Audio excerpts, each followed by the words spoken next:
Ey gənc türklər! Bugün Kəbə-i müqəddəsiniz olan vətəninizi azad ediniz. Əgər milli ədəbiyyat, milli məktəblər istəyirsiniz, yenə onu qurtarmalısınız. Əgər bir millət olaraq yaşamaq istəyirsiniz, yenə onu xilas etməlisiniz. Hər bir fikriniz, hər bir düşüncəniz, hər bir əməl və diləyiniz onun içərisində təmin olunmalıdır. Sizin dininiz, irz və namusunuz yenə vətəniniz içində səlamət qala bilər. Sən də yatmış duyğularını oyat, hürriyyətə doğru addım at. Hürriyyət yolunda qan tökməyə, can verməyə hazır olduğunu bildir. Hürriyyəti və vətəni yolunda can verməyən bir millət, istiqlaliyyəti yolunda varından keçməyən bir millət, yaşamaq istəməmək deməkdir.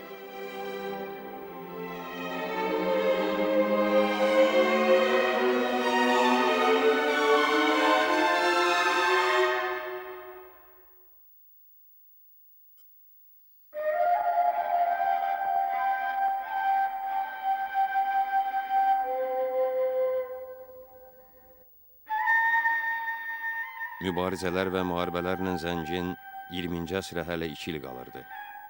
Köhnə balıqçı qayığını sahildəki dirəyə bağlayan Əlibala Məhəmmədoğlu ömrünü təlatümlü dənizlə, kükrəyən dalğalarla döyüşdə keçirsə də, bu dəfə də zirəyə, uşaqlarının yanına əli boş qayıtmışdı. Taxta darvazana açanda 6 yaşlı oğlu Həsənbala qaça-qaça qucağına atılaraq sevinclə qardaşı olduğunu xəbər verdi. Əlibala kişi bir anlıq duruxdu. Sevinç seli qəlbindəki qəm-i qüssəni dağıda bilmədi. Yarım qaranlıq daxmadan Fatma xanımın yanından çıxan qonşu qadınlar Əlibala kişiyə göz aydınlığı verirdilər. O yenicə dünyaya gəlmiş körpəsini özü bərabəri qaldıraraq qulağına pıçıldadı. Mirzəbala.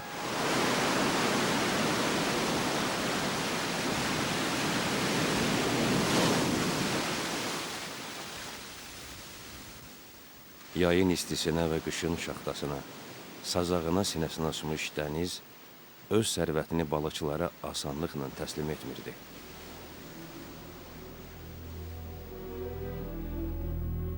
Gün güzaran ağırlığı Əlibala Məhəmmədoğlunu ötən əsrin əvvəllərində ailəlikcə Zirədən Bakıya köçməyə vadar etdi. Çəmbərəkəndin yuxarı məhəlləsində özünə ev-ocaq yeri seçdi. Lakin vaxtsız ölüm Əlibala kişiyə övladlarını böyütmək, araya ərsiyə çatdı.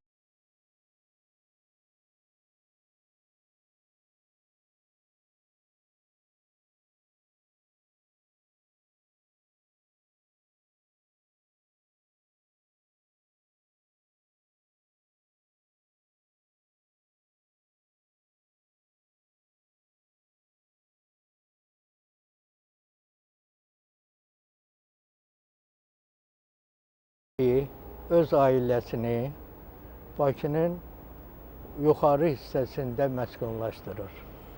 Çox çəkmədən vəfat etdiyindən bütün ailənin əziyyətləri anadan üzərinə düşür.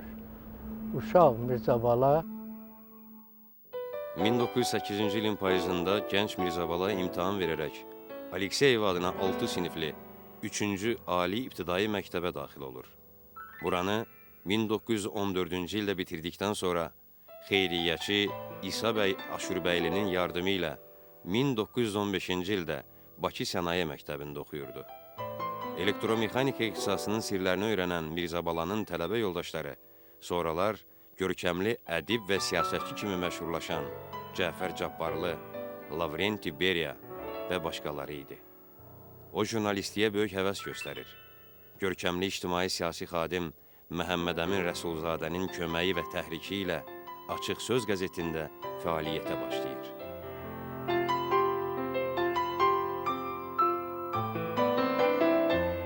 o öz çalışqanlığı, fitri qabiliyyəti, bacarığı ilə bütün tələbə yoldaşlarının və müəllimlərinin ehtiramını qazanmışdı. O dövrdə sənaye texnikumu öz inqilabi əhval-ruhiyyəsi ilə fərqlənirdi. Tələbələr çarizmin müstəmləkəçilik siyasətinə qarşı çıxır, milli məsələləri müzakirə edir və gizli təşkilatlar yaradırdılar. Texnokomda qeyri-legal Məmmədiyyə təşkilatı yaradılmışdı ki, Mirzəbal Azərbaycanın istiqlaliyyəti, işıqlı sabahı onun maariflənməsində, şuurunun formalaşmasında, milli mənlik şuurunun formalaşmasından asılıdır. Və milli mənlik şuurunun formalaşması isə onun maariflənməsindən, mətbuatının olmasından asılı idi. Çünki Mirzə Bala haqlı olaraq belə qənaətdə idi ki, hər bir xalqın milli özünü dərk anından onun istiqlal mübarizəsi başlayır. Və bu milli özünü dərk anına da hazırlamaq üçün onun birinci növbədə mətbuatı lazım idi. Və Mirzə Bala Məhəmmədzadə özü həm mətbuatda fəal çıxış edirdi, həm də mətbuatın əhəmiyyətini, dəyərini elmi şəkildə çatdırmaq üçün öz soydaşlarına və digər başqalarına çatdırmaq üçün tədqiqat aparırdı. Mətbuatın inkişaf yolu və mətbuatın xalqın tərəqqisində, azadlığında əhəmiyyət. Toxuna bilmədikləri, yəni real, obyektiv şəkildə dəyərləndirə bilmədikləri bir mövzunu, məsələn, Mart qırğını, 31 Mart qırğını Mirzə Bala çox böyük cəsarətlə, son dərəcə inandırıcı şəkildə qələmə alırdı və yazırdı. İstiqlal qəzetində Mirzə Bala Məmmədzadə 31 Mart qırğınının bütün həqiqəti, bütün çırpaqlığı ilə göz önünə gətirir və orada bax, indi danışdığımız bu İslamiyyə binasının necə yandırıldığını, körpələrin İçəri şəhərin qala divarlarına necə mıxlandığını, qadınların lüt üryan küçələrlə necə sürükləndiyini, meyitlərin çoban itlərinə necə yedirildiyini, bütün bunların hamısını yazır, təsvir edir və istinad edir. O zaman Bakıda olan xarici, əznəbi diplomatların, məsələn, Kulkanın, Porşanın nümayəndəsi olub orada, onun fotolarına istinadən həmin faktları Gənclər Sədası məcmuəsini Hacızadə ilə birlikdə redaktə edir. Bu vaxtda o, iki inqilablar arasında əsərini yazır və 1918-ci ildə əsəri Tiflisdə çap etdirir. Azərbaycan xalqının ictimai şuurunda əmələ gələn dəyişiklik və inkişaf və buna mədəniyyətin, maarifin, ədəbiyyatın, incəsənətin təsirini və bu təsirdə iştirak edən şəxsiyyətlər haqqında geniş məlumat verir.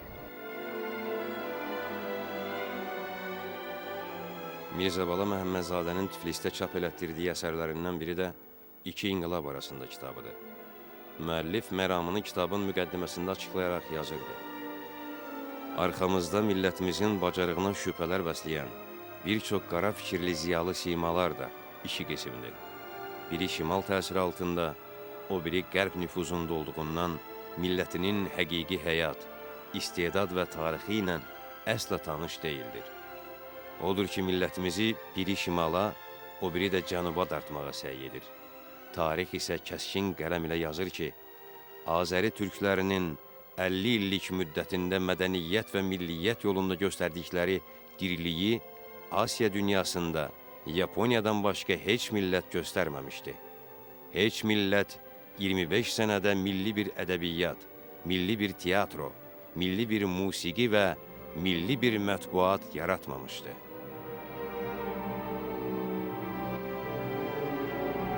Mirzə Bala Məhəmmədzadə Tiflisdə 1918-ci ildə çap elətdirdiyi İki İnqilab arasında adlı kitabçasında Azərbaycan mətbuatının 1905-7-ci və 1917-ci illər inqilabı arasındakı inkişaf istiqamətlərini və bunun eyni zamanda sürətli inkişafını əks etdirməyə çalışır və həmin mətbuatın çoxalmasının Azərbaycan xalqının gələcəyi, istiqlalı üçün oynadığı rolu göstərməyə çalışır. Və Mirzə Bala çox sevinclə göstərir ki, bu iki inqilab arasında keçdiyimiz bir dövr mətbuatın, Azərbaycan mətbuatının bilirik ki, o vaxtı çox sürətli nəşr dövrü olubdur və çoxlu mətbuat orqanları çapdan çıxmışdı.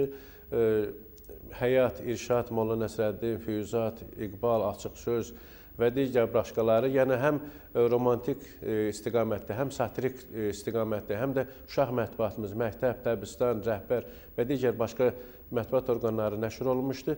Mirzə Bala Məhəmmədzadə həm mətbuatın sayca baxımından, həm çeşid baxımından çoxçalarlığını Azərbaycan xalqının milli mənlik şuurunun və milli özünü dərk anının formalaşması üçün çox münbit zəmin hesab edirdi.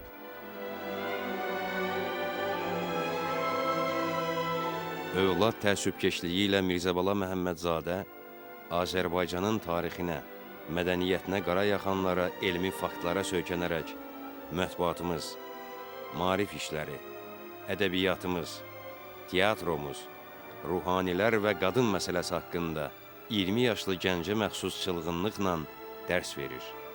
Kökündən, keçmişindən bədgümanlar, ağzı göysəkliyə vərdiş edənlər, düşmənlərin məqsədli bəd niyyətlərinə züy tutanlar Mirzə Balanın danılmaz dəlillərə əsaslanan sərt, amansız tənqidlərinə ilk dəfə idi ki, dözməli olurdular. Mirzə Bala Məmmədzadə jurnalistik fəaliyyətini siyasi fəaliyyətlə birləşdirir və onu partiya Müsavat Partiyası qəbul edildikdən sonra o partiyanın Bakı komitəsinin üzvü seçilir. Bu illərdə Hacı İbrahim Qasımov Bakıda Bəsirət qəzetinin nəşrə başlayır. Mirzə Bala Bəsirət qəzetinin ən görkəmli mühərrirlərindən biri olur. O devrin ictimai-siyasi məsələlərə aid yazılarını Bəsirətdə çap etdirir.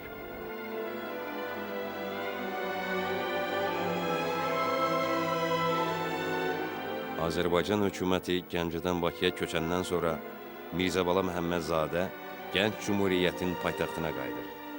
O əvvəlcə Açıq Söz, sonra isə İstiqlal qəzetinin buraxılışlarında fəal iştirak edir. Xalqın müstəqillik və azadlıq arzularının gerçəkləşdiyini Yeni Həyata Doğru məqaləsində sevinclə bildirirdi. Çarizmin məhvi, bolşevizmin yurdumuzdan qovulması ilə Azərbaycan türkləri üçün yeni bir həyat başlanmış oldu. Azərbaycanlılar siyasətən daha məhkum deyil, müstəqil, əsir deyil, hür yaşamağa başladılar.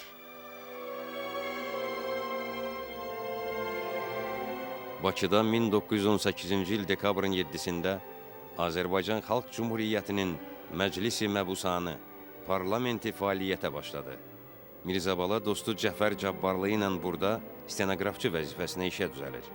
Parlamentin bütün iclaslarında iştirak edir.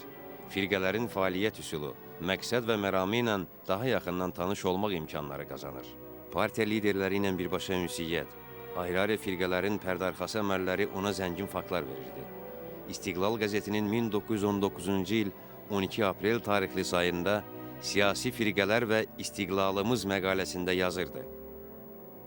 Parlamanımızda mövcud olan müxtəlif siyasi firqələr və fraksiyalar zahirən Azərbaycan istiqlaliyyətini qəbul etmək məsələsində birləşiyor kimidirlər.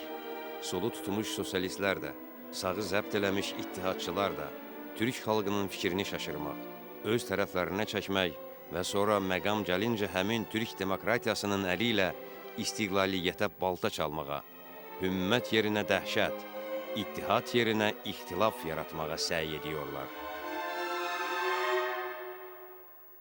Bilindiyi kimi Mirzə Bala Məhəmmədzadə bir tərəfdən Azərbaycan milli azadlıq hərəkatının iştirakçısıdır. İkinci tərəfdən isə o milli azadlıq mübarizəsini qələmə alan, onu bir növ salnamələşdirən şəxsiyyətdir. Və təsadüfi deyil ki, ona Azərbaycan milli hərəkatının salnaməçisi adını vermişdilər. Onu bu adla daha çox tanıyırdılar. Və bu istiqamətdə onun fəaliyyəti olduqca Azərbaycanın problemlərini daim diqqət mərkəzində saxlayırdı. Xüsusilə Azərbaycanın istiqlal mücadiləsi, Azərbaycanın istiqlal savaşını yürüdən bir şəxs kimi daim istiqlalçılıq məfkurəsini diqqət mərkəzində saxlayırdı. İstəyir tarixi mövzuda yazmış olduğu əsərlər olsun, istər siyasi mövzuda yazmış olduğu əsərlər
lıqlarına qərq oldu. Gələcəyə bəslənən böyük ümidlər bir anın içərisində əriyib yox oldu. Xalq Cümhuriyyətinin yarandığını Tiflisdə elan edənlər gecə qatarı ilə Tiflisə üz tutdular.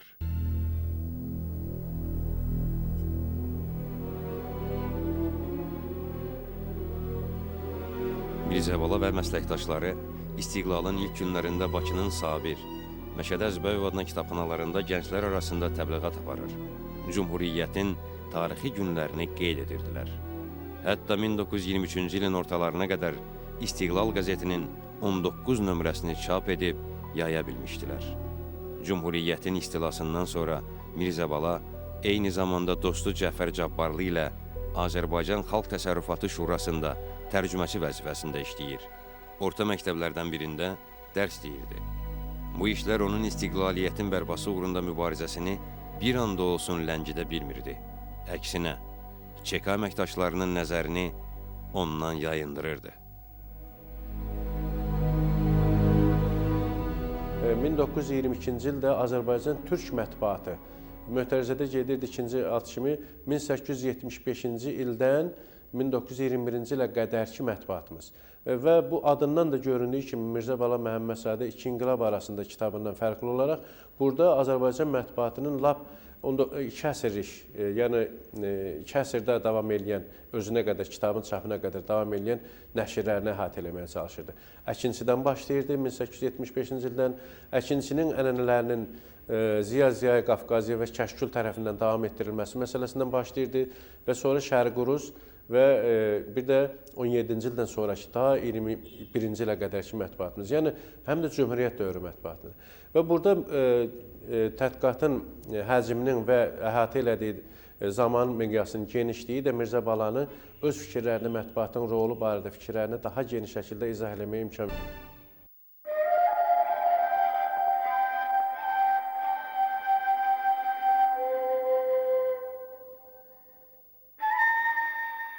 Bu həyət deməli Zirə kəndində yaşayan Məşə Cabbar kişinin həyətidir. Məşə Cabbar kişi mənim babamdır. Onun da bir qızı mənim anamdır, Səriyə xanım. Azərbaycanda xalq hərəkatı başlayanda mənim anam rəhmətli idi. Məmməd Əmin Rəsulzadənin şəklini görən kimi o dedi ki, oğlum Azad. Sonra mən bu kişinin qabağına Mirzəbala Bibioğlu ilə bərabər onun qabağına mən axşamlar çay çörək qoymuşam. Bu qonaqlar da bir müddət deməli bizim evdə yaşadı.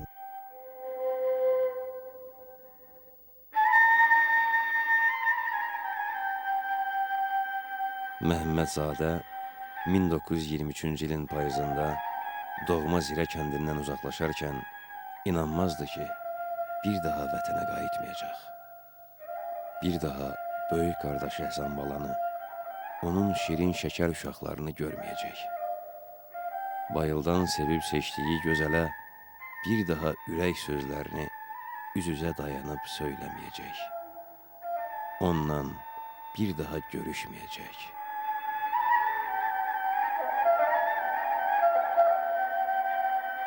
Mirzəbala haqqında mənim anamın bəzi məlumatları vardı. O deyirdi ki, Mirzəbala Bibioğlu, deməli Azərbaycandan gedəndən sonra onun nişanlısı vardı, Bayırda yaşayırdı. Biz deməli ayda bir dəfə onun yanına gedirdik. Sonra bu Fatma xanım, deməli Mirzəbalanın anası, o bizi göndərdi ki, gedin Bayıla. Sonra Mirzəbaladan bizim üçün bir İranda yaşadığı dövrdə apardığı müşahidələr əsasında ermənilər və İran əsərini yazır və bu əsər 1927-ci ildə Türkiyədə çap olunur. Yenə 1927-ci ildə Türkiyədə onun Azərbaycan Misaq-ı Millisi adlı əsəri çap olunur. Hər iki əsərdə Azərbaycanın problemləri diqqət mərkəzindədir.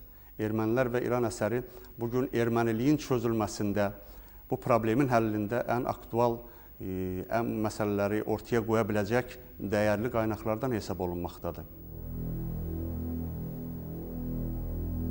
İranda mühacir olmasına baxmayaraq, Rəş şəhərində çap olunan Pərvəriş qəzetinin ermənipərəst mövqeyini ciddi tənqid edirdi. O, Yanıqyanların Böyük Ermənistan ideyalarının puç və əsassız olduğunu elmi faktlarla göstərir. Hətta tarixin dərinliklərinə baş vuraraq ötən əsrlərdən üzü bəri bu sərsəm xülyaların reallaşmasında ermənilərlə tərəfdaşlıq edən xarici ölkələrin siyasət adamlarını ifşa edir və lənətləyirdi.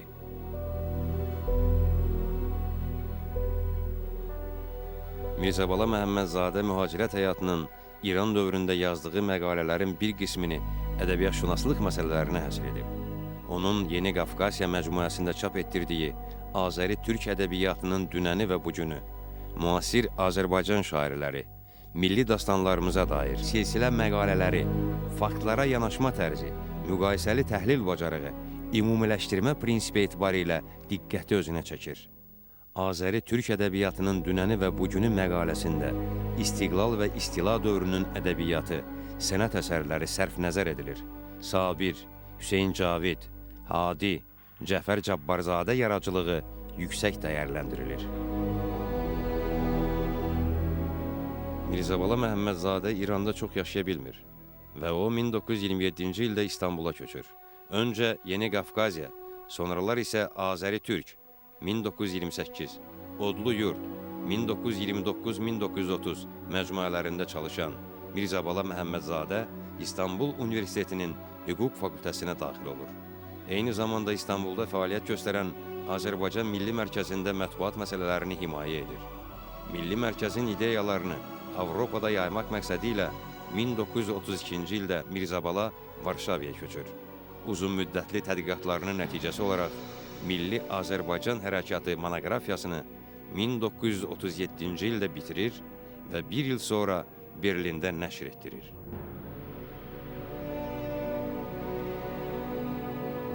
Bilindiyi kimi 30-cu illərdən sonra Azərbaycan mühacirəti Avropaya gedir, Avropada məskunlaşır. Və Avropada olduğu dövrdə Mirzə Bala xüsusilə Polşada Müsavat Partiyasının fəaliyyətinin canlanmasında, onun ilk qurultayının 1936-cı ildə Varşavada keçirilməsində, bu qurultayın sənədlərinin hazırlanmasında, ideoloji prinsiplərinin müəyyənləşdirilməsində onun xidmətləri əvəz olunmazdır. Rus müstəmləkəçilik rejiminin mahiyyətini ifşa edən əsas sovetolog alimlərlə eyni sırada dayanmaq qüdrətinə malik olan şəxsiyyətlərdən biridir. Onun mühacirətdə 2000-dən artıq məqaləsi çap olunubdur və bu məqalələrin əksəriyyəti olduqca ciddi problemlər üzərində qurulubdur. 1939-cu ildə Mirzə Bala yenidən İstanbula qayıdır. Arnavutköydəki Xəlil Patron hamamının arxasındakı 2 mərtəbəli köhnə taxta evdə mənzil kirayələyir. Türkiyənin mətbuat orqanlarında müntəzəm, ardıcıl və fəal çıxışlar edir. Onun Azərbaycanın ictimai, siyasi, iqtisadi və mədəni həyatı ilə bağlı İslam ensiklopediyasında çap etdirdiyi obyektiv tarixi həqiqətə uyğun materiallar təqdirə layiqdir. 1951-ci ildə Ankarada çap etdirdiyi Azərbaycan tarixində Türk-Albaniya kitabı tariximizin ən qədim dövrünə işıq salır. Zəngin arxiv materialları əsasında yazılmış bu əsər, tarixi ərazilərimizə iştahı artan bədxahlarımıza qarşı ən kəsərli silahdır. Mirzə Bala Məhəmmədzadənin irsinin araşdırılması mənə belə gəlir ki, son dərəcə aktual və əhəmiyyətlidir. Mirzə Bala Məhəmmədzadənin irsinin öyrənilməsi bütövlükdə Azərbaycan mədəniyyətinin, bütövlükdə Azərbaycan mətbuat tarixinin öyrənilməsidir. Mirzə Balanın tarixi siyasi tədqiqatlarının araşdırılması bugün Azərbaycan dövlətçiliyinin özlüyünün möhkəmləndirilməsində, onun ideoloji prinsiplərinin müəyyənləşdirilməsində, onun dünya dövlətləri sırasında əlaqələrinin gücləndirilməsində, onun problemlərinin ortaya çıxarılmasında, Qarabağ probleminin çözülməsində olduqca əhəmiyyətlidir.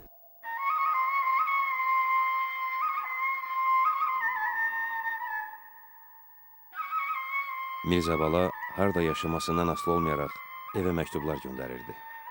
Bəhriyyə xanımla evləndiyini də xəbər vermişdi.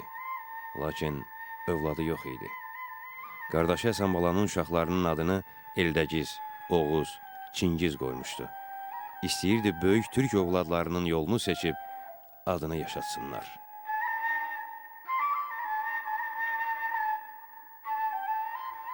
Mirzəbala Məhəmmədzadənin ən böyük arzusu Azərbaycanı, onun istiqlalını görmək idi. Sözün əsl mənasında o, istiqlal fədaisi idi. Vətənin qaranlığa qərq olmuş müstəqillik yollarında ömrünü şam kimi əridirdi. Gərgin iş rejiminə, vətən həsrətinə, mühacirlik taleyinə ürək də dözmürdü. Mirzəbala Məhəmmədzadə ürək sızıltılarına tab gətirməyərək 1959-cu il martın 1-də Münxendən İstanbula qayıdır. Bir həftədən sonra Azərbaycanın istiqlalı uğrunda çırpınan narahat ürəyi qürbətdə bir dəfəlik susur. 9 mart 1959-cu ildə bazar ertəsi Mirzəbala Məhəmmədzadənin cənazəsi İstanbulun Kadıköy Osmanağa camisindən qaldırılaraq Qaraca Əhməd məzarlığında dəfn olundu.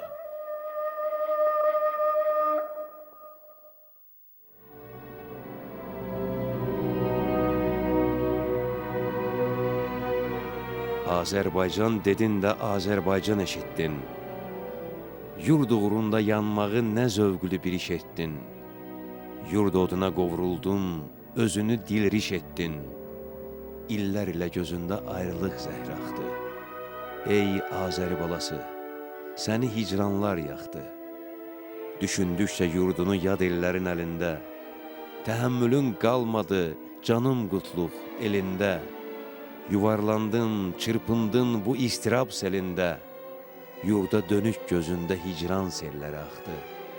Ey yodlu yurt balası, səni yurd odu yaxdı.